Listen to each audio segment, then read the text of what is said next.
The use of ultrasound by non-radiologists has increased tremendously over the last few years. The American Board of Internal Medicine, the ABIM, strongly recommends obtaining proficiency in the use of ultrasound to guide thoracentesis for fellows in pulmonary critical care training programs.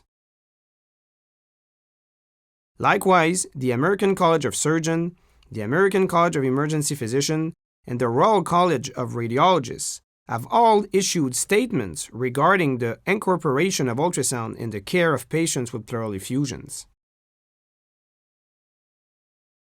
The use of ultrasound to drain pleural effusion has been associated with a reduction in near misses, as well as an increased yield even in experienced hands.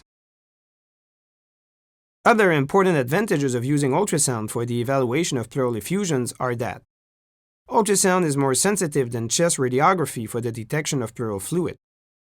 Ultrasound is not associated with radiation. Ultrasound allows the ability to perform dynamic evaluations, including assessment of diaphragmatic movement.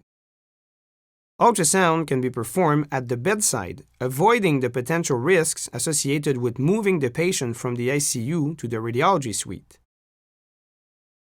Ultrasound helps characterize a pleural effusion as simple or complex, which will often be useful for diagnostic and therapeutic purposes.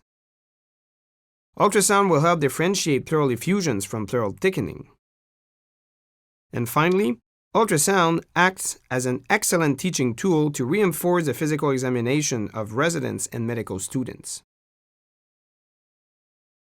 To gain the skills required to incorporate ultrasonography in clinical practice, the non-radiologists need to become proficient in both cognitive and psychomotor skill set under expert supervision. The sonographer should always keep in mind the limitations of the technology and his or her own personal limitations in performing and/or interpreting the study. Quality assurance in training and maintenance of competency need to be high on the priorities of the bedside sonographer. Clearly, a variety of experienced physicians can perform thoracentesis without ultrasound guidance.